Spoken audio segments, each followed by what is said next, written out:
اور اس طرح کی دیگر غلط فہمی ہے، یہ تمام چیزیں دھوکہ میں آتی ہیں۔ انگلش میں ہم دیکھتے ہیں تو سب سے زیادہ جو اس کے لیے لفظ استعمال ہوتا ہے وہ ہے ڈیسیو،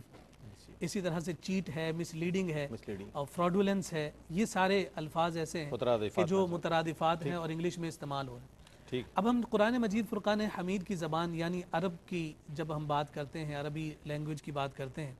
تو اس میں قرآن مجید فرقان حمید میں جس لفظ کے ساتھ اس دھوکے کو ڈکلیئر کیا گیا ہے یا اسے ڈسکرائب کیا گیا ہے، اس کی جو اصل اور اوریجن ہے وہ خدعہ ہے، خدعتن۔ اسی سے پھر قرآن مجید فرقان حمید میں دیگر جو ہے ہمیں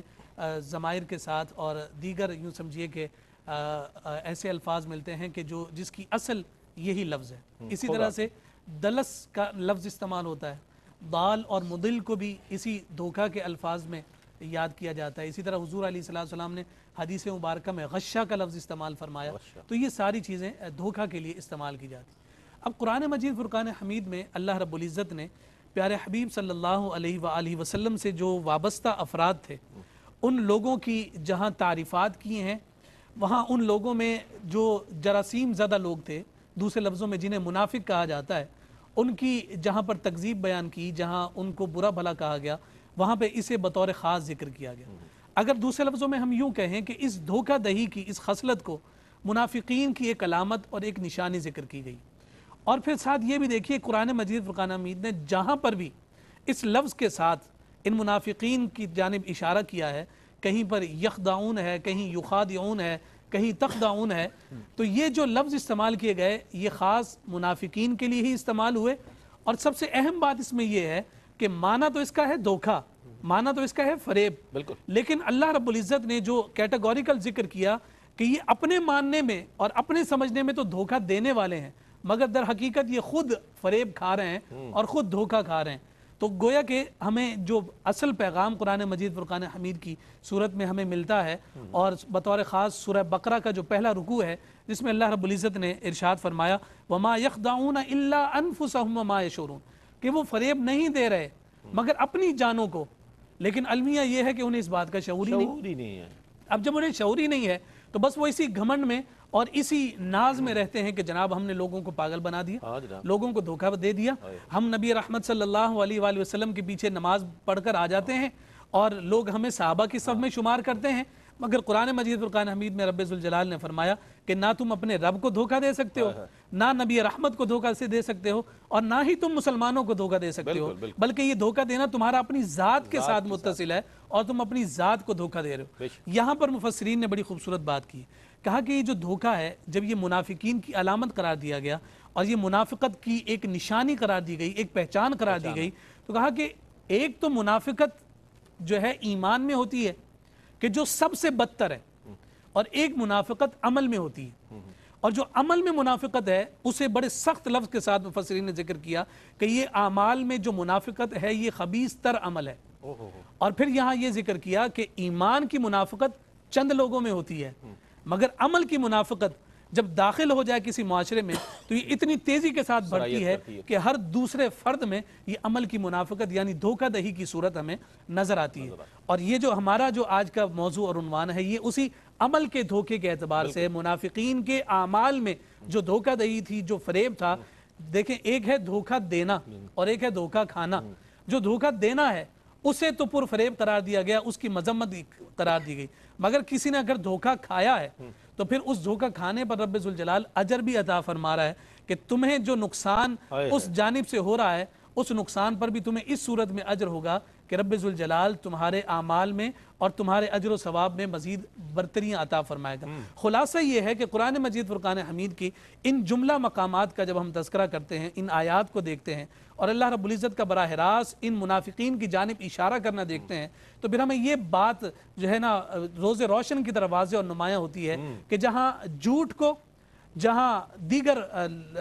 دروغ گوئی کو اور بد کلامی کو منافقین کی علامت قرار دیا گیا، وہیں ساتھ ساتھ دھوکے دینا اور فریب کاری کو بھی منافقین کی علامات میں سے قرار دیا گیا۔ اچھا، رذائل اخلاق میں ہم دیکھیں تو بہت سی چیزیں یوں تو آتی ہیں، لیکن دھوکہ دینا جو ہے یہ ایک ایسی علامت ہے، یہ ایک ایسا عمل ہے کہ میں یہ سمجھتا ہوں کہ جیسے عمل میں جو منافقت ہے اس کے حوالے سے علامہ صاحب نے یہ توجہ مبذول کرائی، یہ بہت اہم چیز ہے، اور یہ چیز معاشرے میں اتنی تیزی سے سرایت کر رہی ہے کہ شاید بہت سے لوگ اس سے لا علم بھی ہیں کہ جناب یہ تو ہماری عادات کا حصہ ہو گیا، ہمارے معمول اور معمولات زندگی میں یہ چیز شامل ہو گئی ہے، ہمیں اس کی خبر نہیں ہے۔ قرآن کریم سے ہم نے روشنی حاصل کی، وہ کتاب نور ہے، کتاب ہدایت ہے، ہدی للناس ہے۔ آئیے بارگاہ رسالت مآب صلی اللہ علیہ وآلہ وسلم میں چلتے ہیں اور سرکار علیہ السلام کے فرامین اور ارشادات کی روشنی میں یہ جاننے کی کوشش کرتے ہیں کہ آپ صلی اللہ علیہ وآلہ وسلم نے دھوکے بازوں کے لیے کیا ارشاد فرمایا۔ میں چاہتا ہوں ارشاد۔ بسم اللہ الرحمن الرحیم۔ رئیس بھائی، سب سے پہلی بات تو یہ ہے کہ فی زمانہ اس موضوع پر بحث کرنا، گفتگو کرنا اور اس حوالے سے پروگرام کا انعقاد کرنا یہ بہت زیادہ ضروری تھا۔ یقین۔ اور جہاں تک اس بات کا تعلق ہے کہ حضور اکرم صلی اللہ تعالیٰ علیہ وسلم نے اس حوالے سے کیا ارشاد فرمایا، سب سے پہلے ہمیں یہ جاننے کی ضرورت ہے کہ اسلام صرف عقائد کی درستگی کے لیے نہیں آیا، نمبر ایک، اور صرف عقائد کی درستگی تک رہنا، اپنے آپ کو اس سے پابند کر لینا، محدود کر لینا، یہ بھی اسلام کا بنیادی منشا نہیں ہے۔ بنیادی منشا یہ ہے کہ کردار کی تبدیلی سے اللہ رب العزت کی رضا حاصل کی جائے۔ بہت عمدہ۔ اور یہ اسی وقت ممکن ہے جب آپ عقائد کو صحیح معنوں میں اپنی ذات پر لاگو کریں گے، اس کا انطباق کریں گے، اس کو امپلیمنٹ کریں گے۔ اور اب دوسری بات یہ ہے کہ اب دھوکہ کہتے کسے ہیں؟ نہایت آسان الفاظ میں یہ کہا جائے کہ حقائق کو جان بوجھ کر اس انداز میں مسخ کیا جائے کہ آپ اپنے سامنے والے کو گمراہ کر سکیں۔ ڈاکٹر صاحب میں آپ سے اجازت لوں گا، بہت اچھی، آپ نے بہت مختصر اور بڑی کمال ڈیفینیشن آپ نے بتائی کہ حقائق کو مسخ کر کے لوگوں کو اس کے بالکل الٹ لوگوں کو حقیقت بتائی ہے۔ جناب یہ اصل بات تو، اور وہ نہیں ہے جو آپ سمجھ بیٹھے ہیں یا جو حقیقت۔ بہرحال اس پر مزید ڈاکٹر صاحب کلام کریں گے، لیکن ایک مختصر سا وقفہ ہے، وقفے کے بعد لوٹیں گے، مجھے امید ہے آپ کا اور ہمارا ساتھ۔ ناظرین آپ کا خیر مقدم ہے۔ دھوکے باز لوگوں کے لیے میرے اور آپ کے کریم آقا صلی اللہ علیہ وآلہ وسلم نے کیا ارشاد فرمایا، اس حوالے سے ڈاکٹر صاحب بیان فرمائیں گے۔ ڈاکٹر صاحب نے مختصر اور بڑی جامع ڈیفینیشن ارشاد فرمائی دھوکے کی، میں چاہوں گا ڈاکٹر صاحب اس کو کنٹینیو کریں۔ جی، یعنی دھوکہ کہتے یہ ہیں کہ انسان جان بوجھ کر ارادے کے ساتھ حقائق کو اس انداز میں مسخ کرے کہ اس حقائق کو جب وہ مسخ کرے گا تو دوسرا شخص گمراہ ہوگا۔ اس کی ایک بہترین مثال ہمارے ہاں عام طور سے یعنی تشہیری عمل کے اندر آتی ہے، جس کو ہم ایڈورٹائزمنٹ کہتے ہیں۔ مثال کے طور پر جب دودھ کا اشتہار دیا جاتا ہے تو اس انداز میں حقیقت دودھ کو مسخ کیا جائے کہ سننے والا اور ناظر جب اس دودھ کے اشتہار کو دیکھے تو اسے لگے کہ یہ فوڈ ہے، حالانکہ وہ فوڈ نہیں ہوتا۔ تو اس کا مطلب یہ ہوا کہ یہ ہے، اس کو ہم کہتے ہیں مس لیڈنگ انفارمیشن، اور یہ پوری دنیا میں ایتھیکل کرائم ہے۔ لوگوں کی امپیریکل سٹڈیز اس کے اوپر ہوتی ہیں، اور آپ دیکھیں کہ اسلام اس طرح کے معاملات کو کیسے مس کر سکتا ہے، جو کہ ایک آفاقی اخلاقیات کا اظہار کرنے والا ہے، جو کہ لوگوں کے اخلاق کو درست کرنے کا دعویٰ کرتا ہے۔ حضور اکرم صلی اللہ تعالیٰ علیہ وسلم کے بارے میں خود قرآن کریم فرماتا ہے وَإِنَّكَ لَعَلَىٰ خُلُقٍ عَظِيمٍ، یعنی اخلاقیات کے بلند مرتبے پر آپ فائز ہیں، اخلاقیات آپ بناتے ہیں کہ کیا ہے، لہٰذا حضور اکرم صلی اللہ تعالیٰ علیہ وسلم کے سامنے اس طرح کے اعمال کی خوب گرفت ہوگی۔ ایک بار حضور اکرم صلی اللہ تعالیٰ علیہ وسلم کسی مارکیٹ میں تشریف لے گئے، سامنے آپ نے دیکھا کہ وہاں پر خوراک رکھی ہوئی ہے، اور جب آپ نے اس کے اندر یعنی اس کو دیکھا تو دیکھنے کے بعد یہ پتہ چلا کہ اس کے اندر جو عیب والی شے ہے وہ چھپائی گئی۔ حضور اکرم صلی اللہ تعالیٰ علیہ وسلم نے اس دکاندار سے فرمایا کہ زیادہ بہتر یہ ہوتا کہ تم اس شے کو سامنے رکھتے تاکہ جو گاہک ہے، جو کہ خریدنے والا ہے، جو کہ کسٹمر آئے گا، کلائنٹ آئے گا، اس کے سامنے وہ عیب آ جائے۔ اور فرمایا کہ جو دھوکہ دہی کرتا ہے، جو دھوکہ دیتا ہے، وہ ہم میں سے نہیں۔ رئیس بھائی دیکھیے، غور کیجئے، حضور اکرم صلی اللہ تعالیٰ علیہ وسلم نے فرمایا دھوکہ دینے والا مسلمان نہیں ہے، یعنی اس سے اس کی شناخت چھین لی۔ مسلمانوں کی شناخت کو یعنی مسلمانوں کی شناخت کو آنیسٹی کے ساتھ جوڑا گیا، مسلمانوں کی شناخت کو امانت داری کے ساتھ جوڑا گیا، مسلمانوں کی شناخت کو اخلاص، کلیئرٹی اور اسٹریٹ فارورڈنیس کے ساتھ جوڑا گیا۔ اسی طرح حضور اکرم صلی اللہ تعالیٰ علیہ وسلم کا ایک اور فرمان ہے، آپ فرماتے ہیں جو ہمارے خلاف اسلحہ تانے وہ ہم میں سے نہیں، جو دھوکہ دہی کرے وہ ہم میں سے نہیں۔ لہٰذا حضور اکرم صلی اللہ تعالیٰ علیہ وسلم کے بے شمار ایسے ارشادات ہیں جو کہ ہمیں بتاتے ہیں کہ دھوکہ دہی یعنی جان بوجھ کر حقیقت حق کو مس کر کے اس انداز میں پیش کیا جائے کہ سننے والا، ناظر، کوئی چیز خریدنے والا دھوکہ دہی اور فریب کا شکار ہو۔ اب دوسری بات یہ ہے کہ ہمارے ہاں عام طور سے تاثر یہ ہے کہ دھوکہ دہی کس میں ہوتی ہے؟ صرف اور صرف خرید و فروخت میں ہوتی ہے۔ رئیس بھائی صرف خرید و فروخت میں نہیں ہوتی، جب آپ نئے رشتے بنانے کے لیے نکلتے ہیں، جب آپ نئے دوست بنانے کے لیے نکلتے ہیں، اس میں بھی دھوکہ دہی ہوتی ہے، فریب ہوتا ہے۔ اس کے ساتھ ساتھ جب آپ نصیحت کرنے کے لیے نکلتے ہیں، جب آپ یعنی لیکچرز دینے کے لیے نکلتے ہیں، جب آپ بتاتے ہیں کہ آپ کے پاس علم ہے حقیقت کا، اس وقت بھی آپ دھوکہ دہی کی پوزیشن میں ہوتے ہیں۔ اس کے ساتھ ساتھ جب اللہ رب العزت آپ کو اختیار دیتا ہے، اختیار کا ایبیوز بھی دھوکہ دہی کے اندر شمار کیا جاتا ہے۔ اسی لیے حضور اکرم صلی اللہ تعالیٰ علیہ وسلم کی کئی احادیث مبارکہ اس حوالے سے تشریح بھی کرتی ہیں، اس حوالے سے اشارہ بھی فرماتی ہیں کہ جب آپ کے پاس اختیار آ جائے، جب آپ کے پاس علم آ جائے، جب آپ کو اللہ رب العزت نے ایمان کی دولت سے مالا مال کر دیا، اب آپ ذمہ دار مسلمان ہو چکے ہیں، آپ کے ایمان کا تقاضا بن چکا ہے کہ اب آپ کی اخلاقی ذمہ داری یہ ہے کہ آپ جس سے معاملہ کریں، جس کے ساتھ گفتگو کریں، جس کو کوئی خیر کی بات بتائیں، اس کو دھوکہ دہی میں قطعاً مبتلا نہ کریں، نہ اس کو اس بات کا شکار بنائیں۔ بہت اچھی بات ارشاد فرمائی، اور ایسے بہت سی ایڈورٹائزمنٹ کے حوالے سے بھی ڈاکٹر صاحب نے فرمایا، اور ہر یعنی کہ زندگی کا کوئی شعبہ ایسا نہیں ہے کہ جس میں دھوکہ نہیں دیا جاتا یا نہیں دیا جا سکتا۔ یہ انسان کے اپنے اس کے کردار کی بات ہے کہ وہ کہاں کہاں سچ بولتا ہے، یہ اس کے اپنے ایمان پر منحصر ہے۔ ادروائز کوئی بھی زندگی کا شعبہ ایسا نہیں ہے، خواہ وہ تجارت ہو، رشتہ داری ہو، دوستانہ ہو، کاروباری لین دین ہو، جو کچھ بھی ہے اس میں دھوکے کا عنصر موجود ہوتا ہے اگر کوئی شخص اس کو اپلائی کرے۔ بہر صورت اب میں یہ جاننا چاہوں گا، چونکہ سرنامہ کلام میں نے یہ بھی عرض کیا تھا، علامہ صاحب کچھ لوگ یہ سمجھتے ہیں دھوکہ دینے کے بعد اپنی چالاکی اور ذہانت اسے تصور کرتے ہیں جناب۔ اب یہ بڑی عجیب بات ہے۔ اچھا، ایسی ذہنیت رکھنے والوں کے بارے میں آپ کیا فرمائیں؟ بسم اللہ الرحمن الرحیم۔ رئیس بھائی، حضرت امام اعظم ابو حنیفہ رضی اللہ تعالی عنہ کا ایک واقعہ اگر ہم اپنے ملحوظ خاطر رکھیں تو یہ جو آپ کا سوال ہے اس کا جواب خود ہی امام اعظم کے اس تقوی اور اس کردار کے ذریعے سے ملتا ہے۔ ایک بزرگ ہیں سیدنا حفص بن عبد الرحمن رحمۃ اللہ تعالی علیہ، جو کاروبار میں حضرت امام اعظم کے پارٹنر تھے، اور ایک دفعہ کپڑا دیتے ہوئے حضرت امام اعظم نے ان سے یہ کہا کہ آپ اسے بازار بیچنے جا رہے ہیں تو اس میں یہ نقص اور یہ عیب ہے، تو جب آپ بیچنے لگیں تو گاہک کو یہ بتا دیجئے گا۔ لیکن وہ بتانا بھول گئے۔ جب وہ واپس منافع لے کر آئے تو انہوں نے دوبارہ ان سے پوچھا کہ کیا اسے بیچتے ہوئے آپ نے عیب کو ذکر کیا تھا؟ تو انہوں نے کہا کہ نہیں، میں تو یہ بتانا بھول گیا تھا۔ اس کے جواب میں حضرت امام اعظم ابو حنیفہ نے اپنے کردار کا وہ عملی مظاہرہ دنیا والوں کو کیسے دیا کہ جتنا منافع آیا تھا وہ سارا اپنے گھر میں رکھنے کی بجائے وہ سارا کا سارا صدقہ کر دیا۔ اب ایک طرف تو ہمارے اسلاف، ہمارے اکابرین کا یہ اسوہ ہے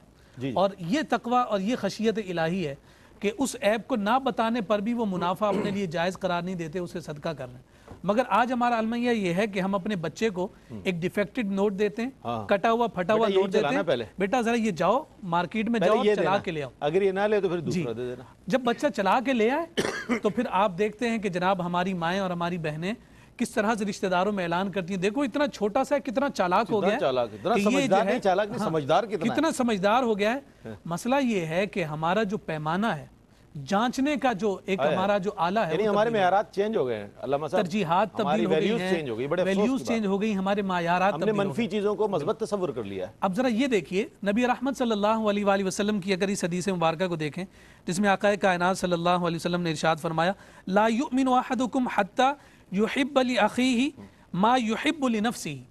کہ تم اس وقت تک کامل مومن نہیں ہو سکتے جب تک اپنے بھائی کے لیے وہ چیز پسند نہ کرو جو اپنے لیے پسند کرتے ہو۔ میں آپ سے یہ سوال کرتا ہوں، کیا آپ اپنے لیے پسند کریں گے کہ آپ کسی سے ملاوٹ والی شے خرید لیں؟ ہرگز نہیں۔ کیا آپ اپنے لیے یہ پسند کریں گے کہ جناب کوئی آپ کو دھوکہ دے کر جو ہے آپ کی جیب خالی کر لے اور ایک بہت سستی ساری شے جو ہے آپ کو مہنگے داموں فروخت کر دے؟ یہ ساری چیزیں جب آپ اپنے لیے پسند نہیں کرتے، تو پھر آپ اپنے دوسرے مسلمان بھائیوں کے لیے کیسے پسند کر لیتے ہیں؟ پھر جہاں یہ عالم بھی دیکھیے کہ جیسے ابھی ڈاکٹر صاحب نے بھی اس جانب ذکر کیا کہ کاروبار کے علاوہ بھی، خرید و فروخت کے علاوہ بھی ہر عمل میں دھوکہ دہی ہے، لیکن حضور علیہ السلام نے بطور خاص کاروبار کو ذکر کیوں کیا؟ اس لیے فرمایا کہ کاروبار کے ساتھ بطور خاص حلال اور حرام کا تعلق ہوتا ہے، اور اس حلال اور حرام کا وہ لقمہ جب پیٹ میں جاتا ہے تو پھر وہ دھوکہ دہی مزید تیزی کے ساتھ اور مزید سرعت کے ساتھ ہمارے معاشرے میں اور ہماری زندگیوں میں راسخ ہوتی چلی جاتی ہے۔ اس کا سد باب ہو جائے، سد ذرائع ہو جائے، تو سد ذرائع انہی کاروباری معاملات کے ذریعے سے ہوتا ہے۔ اب یہاں یہ دیکھیے کہ حساس کتنا ہے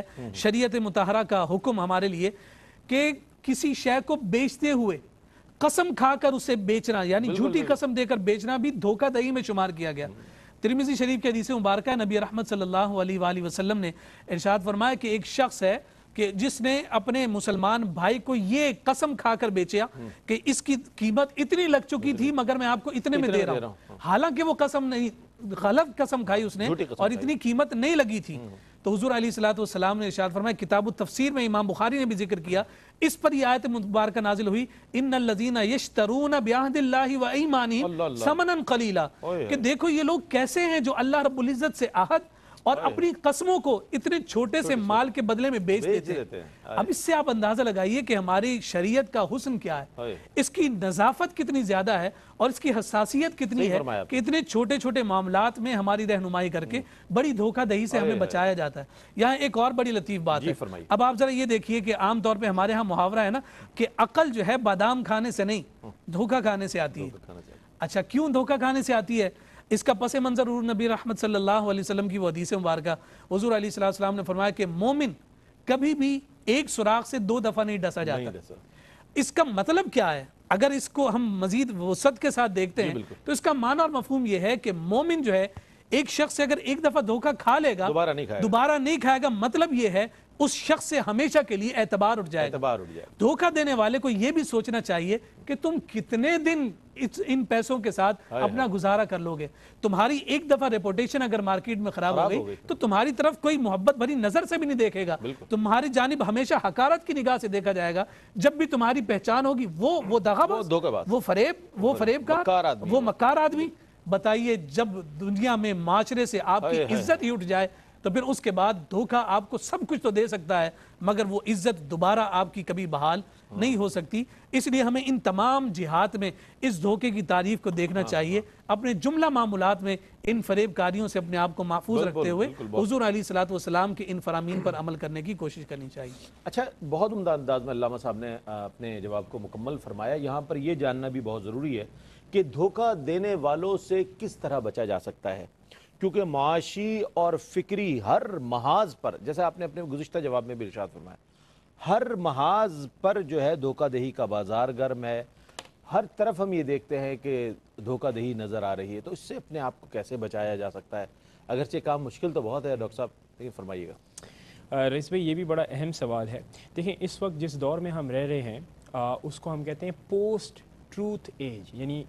ایسا دور جس میں سچ ختم ہو چکا ہے، سچ کے معنی نہیں ہیں، حقیقت کے معنی ختم ہو چکے ہیں۔ اس کو بالفاظ دیگر ہم کہتے ہیں کلچرل ریلیٹیوزم، یعنی دور اضافیت۔ یہ آپ کے لیے صحیح ہے، میں تو زندگی کو اس زاویہ نگاہ سے دیکھتا ہوں، اچھا آپ کو ایسا لگتا ہوگا لیکن ہمارے ہاں تو اس کو اس انداز میں دیکھا جاتا ہے۔ یہ جو پوسٹ ٹرو ایج ہے اس میں ہر ایک شخص دوسرے سے یہ کہتا ہے کہ بھائی جو چیز تمہیں سمجھ میں آ رہی ہے بس تم اپنے حساب سے اپنے معاملات کو کرو۔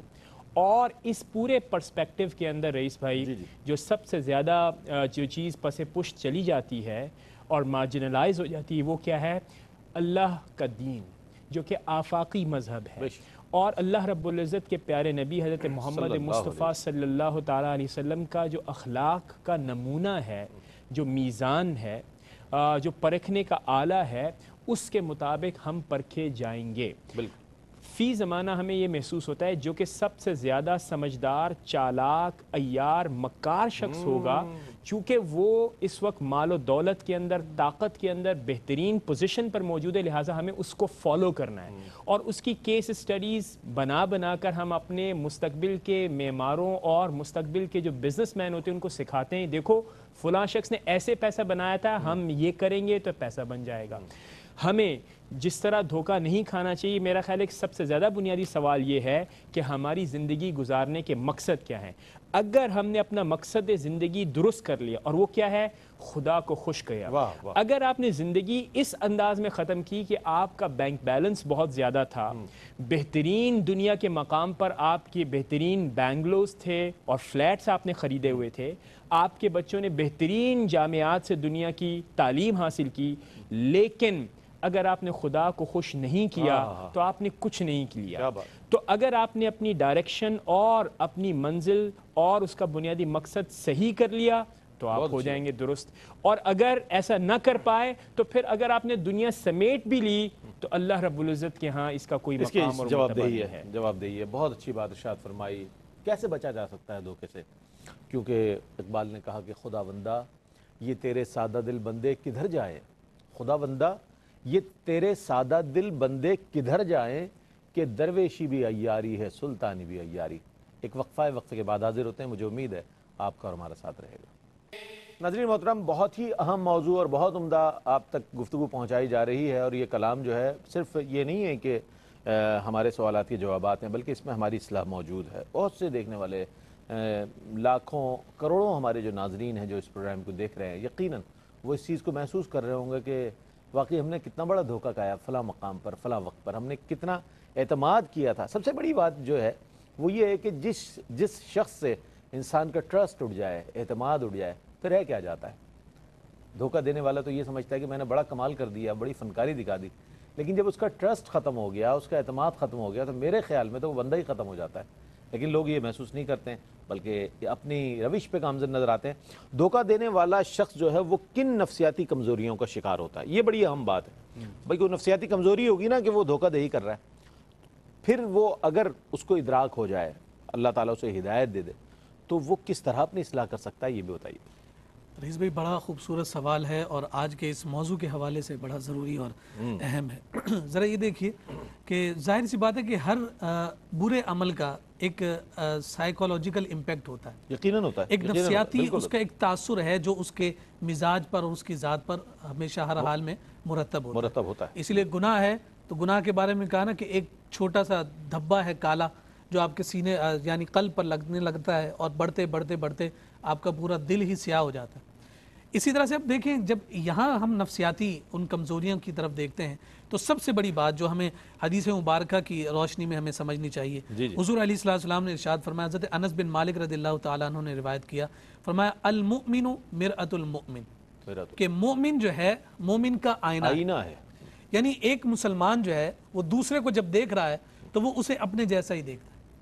یہ ایک ایسا نفسیاتی بیماری دھوکے باز کو لگ جاتی ہے، وہ خود تو دھوکے باز ہے ہی، نتیجہ یہ نکلتا ہے کہ وہ ساری دنیا کو دھوکے باز سمجھتا ہے۔ ہر ایک کو یہ سمجھتا ہے کہ جناب میں نے اگر چکری کی ہے تو یہ بھی 2 نمبری کرتا ہے، میں نے اگر دھوکہ دیا ہے تو یہ بھی فریب کاری کرے، تو ایک ایسا معاشرے کا وہ فرد بن جاتا ہے کہ جس میں اسے ہر ایک شے سیاہ ہی نظر آ رہی، ہر چیز بری ہی نظر آ رہی۔ بتائیے کہ جس کو اپنی آنکھ سے اچھائی نظر ہی نہ آئے تو اس سے بڑی نفسیاتی بیماری اور کیا ہو سکتی ہے؟ صحیح بات۔ اچھا، پھر اس کے ساتھ ایک اور چیز، دھوکہ باز ہمیشہ عدم تحفظ کا شکار ہو جاتا ہے۔ اچھا، اس کا یعنی اس کی ہم مثال یوں لے لیں کہ وہ عدم تحفظ کا شکار یوں ہے، اور اس میں ایک ایسا خوف بیٹھ گیا ہے کہ اب اس نے اگر کسی کو دھوکہ دیا ہے تو اسے یہ خوف لاحق ہے کہ یار کہیں اسے پتہ نہ چل جائے،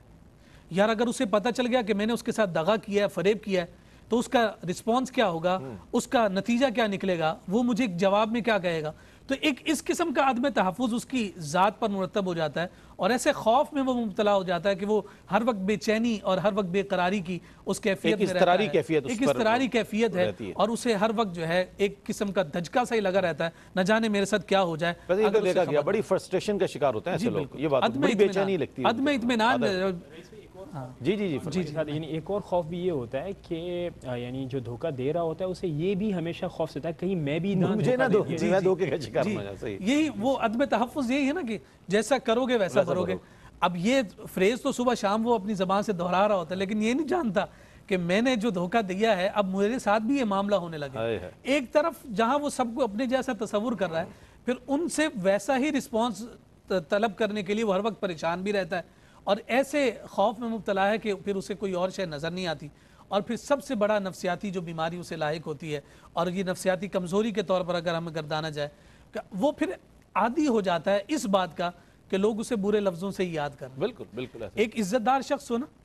اسے اگر کوئی شخص برا بھلا کہہ دے تو 2 دن تک اسے بخار رہتا ہے کہ یار اس نے مجھے برا بھلا کیسے کہہ دیا، کیوں کہہ دیا، میری عزت نفس مجروح ہو گئی۔ لیکن کوئی اگر اس دھوکے بازی کو ہی اپنا اوڑھنا بچھونا بنا لے تو پھر اس کے بعد اس کا ضمیر اتنا مر جاتا ہے بالکل بالکل کہ اب اسے اس بات کی فکر نہیں ہے کہ لوگ میرے بارے میں کیا کہیں گے۔ اور جب یہ بات اٹھ جائے اور لوگوں کا یہ ڈر اور خوف اٹھ جائے کہ لوگ میرے بارے میں کیا رائے قائم کریں گے، یہاں تک کہ جنازہ گزرا تو ایک جنازہ گزرا تو حضور نے کہ صحابہ نے کہا کہ جناب یہ بڑا نیک شخص تھا، متقی تھا، پرہیزگار تھا، تو حضور علیہ السلام نے فرمایا کہ اس پر جنت واجب ہو گئی۔ اور ایک شخص گیا اس کی برائی کی گئی، حضور نے کہا واجب ہو گئی۔ تو صحابہ نے جب دریافت کیا یا رسول اللہ دونوں کے لیے واجب کیا، کہا جس کی تم نے نیکی بیان کی اس پر جنت اور جس کی برائی بیان کی اس کے لیے دوزخ۔ اب یہ بیماری بھی ہمارے لیے لائق ہو گئی کہ ہمیں اچھے اور برے کی تمیز ہی ختم ہو جاتی ہے۔ جب اچھے اور برے کی تمیز ختم ہو گئی تو پھر وہ اصلاح کا جو پیکر ہے وہ بننے کے لیے وہ انسان کبھی بھی راضی نہیں ہوتا، وہ کہتا ہے بس ٹھیک ہے اب اس دلدل میں داخل ہو گیا ہوں، اب مجھے نہیں نکلنا، اب میں نے اسی میں زندگی گزارنی ہے۔ اس سے بڑا نفسیاتی مریض آپ کو کوئی اور نہیں۔ بہت اچھی بات، بہت اچھی بات۔ ایک تو یہ علامہ صاحب نے فرمایا کہ وہ مردہ ضمیر ہو جاتا ہے، اس کا ضمیر مر جاتا ہے، وہ اس بات کو معیوب نہیں سمجھتا کہ میں دوسرے کو دھوکہ دے رہا ہوں، دھوکے بازی کر رہا ہوں، فریب دے رہا ہوں، چالاکی، چال بازی، دغا بازی، جتنے نام لیں آپ، اس کے ساری مختلف اس کی ڈائمنشنز نظر آتی ہیں، میں مختلف اس کی ایک صورتیں نظر آتی ہیں۔ لیکن جب وہ اسے اس بات کا احساس ہی نہ ہو اور اس کا ضمیر مر جائے تو پھر وہ آخری عمر میں جیسا علامہ صاحب نے فرمایا کہ جب اسے یہ اگر احساس ہو بھی جائے تو کہے گا اب تو میں نے ساری عمر اس میں گزار دی، اب میرا کیا ہونا، میں نے تو اتنے لوگوں کا دل دھوکایا، اتنے لوگوں کو دھوکہ دیا بہر صورت۔ اب آج کے اس پروگرام کے کنکلوژن کی طرف آتے ہیں اور خلاصے کی جانب آئیں گے کہ آیا صرف یہ موضوع اس لیے نہیں ہے کہ آمدم نشستم برخاستم، اس موضوع کا مقصد یہ ہے کہ اصلاح احوال اور اصلاح معاشرہ۔ کیا فرمائے گا اس موضوع کی اہمیت کے حوالے سے اور کس طرح ہم اپنے آپ کی اور معاشرے کی اصلاح کر سکتے ہیں؟ رئیس بھائی، جو انسان کی فطرت ہے جسے اسلام یہ چاہتا ہے کہ اس کو اپنی اصل فطرت پر لوٹائے، وہ کیا ہے؟ وہ ہے اخلاص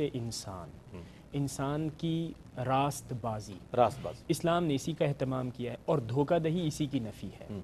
اب آپ ذرا غور کریں، جب ایک مسلمان اس بات کا اظہار کرتا ہے لا الہ الا اللہ، وہ اس بات کا اقرار بھی کرتا ہے کہ میں اللہ رب العزت کا جواب دہ ہوں، اپنا محاسبہ پیش کرتا ہے۔ اور جب کوئی شخص دھوکہ دیتا ہے تو اس کی نفسیات کیسی ہوتی ہے کہ میں تو کسی کو جواب دہ نہیں ہوں، میں نے اگر فرض کرے مسٹر اے نے مسٹر بی کو چیٹ کیا تو میں بنیادی طور پر پریکٹیکلی اس بات کو اناؤنس کر رہا ہوں کہ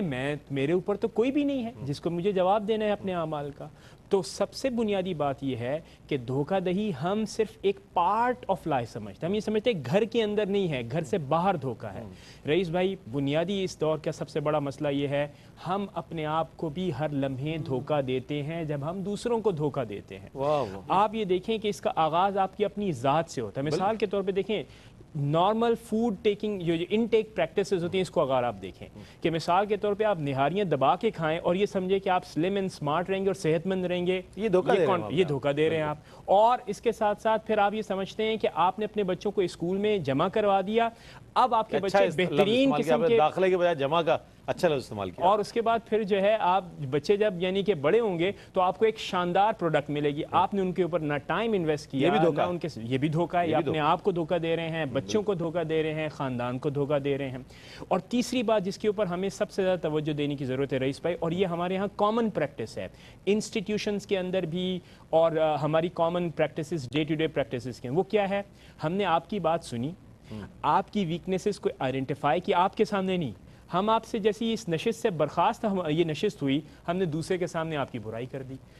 اب یہ جو آپ کے راز تھے، بعض چیزیں آپ نے صرف میرے لیے پرسنلی کہی تھیں، لیکن جب میں نے اس راز کو دوسرے بھائی کے اوپر افشا کیا اس لیے کہ آپ کی تضحیک ہو، آپ کا تمسخر اڑایا جائے، آپ کی مارکیٹ میں ورتھ کم ہو جائے، تو رئیس بھائی مجھے یہ بتائیں اس سے بڑھ کر بھی کوئی دھوکہ ہوگا؟